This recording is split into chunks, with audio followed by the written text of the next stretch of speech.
سیاحت کے حوالے سے گلگت بلتستان کو پاکستان کی جنت کہا جاتا ہے. کیا اب تک اقدامات آپ لے رہے ہیں خاص طور پہ غیر ملکی سیاحت کو بڑھانے کے حوالے سے؟ اس حوالے سے ہمارے صوبائی حکومت اس کو ٹاپ پرائرٹی میں رکھ کے کام کر رہا ہے.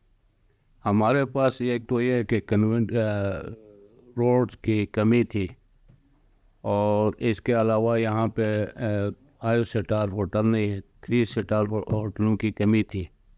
تو حکومت کے پلان میں ہم ہوٹلوں کی تعداد بڑھائیں گے، اور یہاں جو ہے صوبے کے اندر ایک ضلع سے دوسرے ضلع تک اور سیاحتی مقامات تک روڈ کو بہتر کرنا، اور اس کے ساتھ یہاں پہ جو ہے امن امان کا ماحول دینا.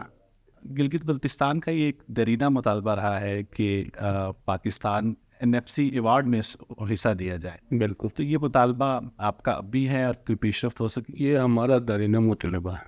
ہمیں اگلے 20-30 سالوں سے کوشش کر رہا ہے کہ ہمیں ہمارا صوبہ کو آئینی اور قانونی صوبہ جس طرح پاکستان کے چاروں صوبے ہیں ہمیں بھی اس کے دائرے میں شامل کرے. لیکن بدقسمتی سے وفاق کے جو حکومت بنے ہیں انہوں نے کسی حد تک کوشش کی ہے، لیکن ابھی تک بنا نہیں. ہمارا کوشش ہے، ہم گلگت بلتستان کے تمام عوام، تمام سیاسی پارٹیاں ایک پلیٹ فارم پہ ہے کہ ہمیں آئینی دائرے میں شامل کرے. اس حوالے سے سابقہ وزیر اعظم عمران خان نے اعلان بھی کیا تھا، اور کسی حد تک ہم نے کام بھی کیا تھا. ہم وہ مسودہ جو ہے اسمبلی میں ٹیبل کرتے وقت وہاں وفاق کا حکومت پہ عدم اعتماد آ گیا اور وہ رہتے ہیں. تو اس حوالے سے ہم وفاق کو ہمارا کوشش بھی ہے، اور مکمل طور پہ یہاں سے ہم نے اسمبلی سے قرارداد بھی دیے. تو امید ہے آنے والا جو سیاسی حکومت بنے گی ہم ان کے ساتھ اپنے رابطے کر کے ہم اس ہمارا دائرہ جو مطالبہ ہے اس کو لینے میں کامیاب ہوں گے انشاءاللہ. بھارت کی جانب سے جو کشمیر کی آئینی حیثیت تبدیل کی گئی، اس کے بعد کیا سمجھتے ہیں کہ آپ کا یہ مطالبہ کو زیادہ اہمیت دی جا رہی ہے گلگت کو صوبہ بنانے کے حوالے سے؟ گلگت کو فی الحال عبوری آئینی صوبہ دیتے ہیں. تو عبوری آئینی صوبہ دینے میں نہ مسئلہ کشمیر کو نقصان ہے، اور نہ جو ہے اس میں اور ملکوں کو وہ ہے. کیونکہ ہم کہتے ہیں کہ ہمیں اب آپ نے کہا کہ NFC ایوارڈ میں ہم شامل نہیں، کیونکہ ہم وفاق کے ساتھ ہمیں جو فنڈ ملتا ہے وہ گرانٹ کے طور پہ ملتا ہے. اب آزاد کشمیر الگ اسٹیٹ ہے، لیکن اس کو وہاں بھی وہ NFC میں شامل نہیں ہیں، لیکن ان کو مخصوص گرانٹ فکس ہے. تو اس حوالے سے اگر ہم NFC میں شامل ہوتے تو ہمیں تقریباً 1.5 خرب ہمارا بجٹ بنتے ہیں. اس وقت ہمیں نصف بھی نہیں ملتا.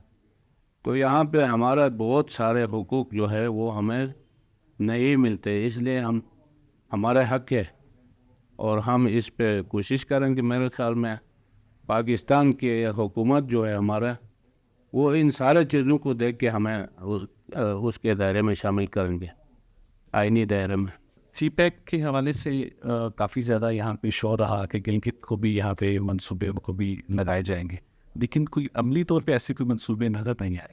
بالکل آپ نے صحیح سوال کیا کہ یہ CPEC گلگت بلتستان کے 400-500 کلومیٹر سے کراس کر کے جا رہا ہے. اب سندھ میں کام ہوا، پنجاب میں ہوا، KPK میں ہوا، بلوچستان میں تو ہونا ہی ہونا، لیکن گلگت بلتستان میں کوئی بڑا منصوبہ ابھی تک نہیں دیا گیا.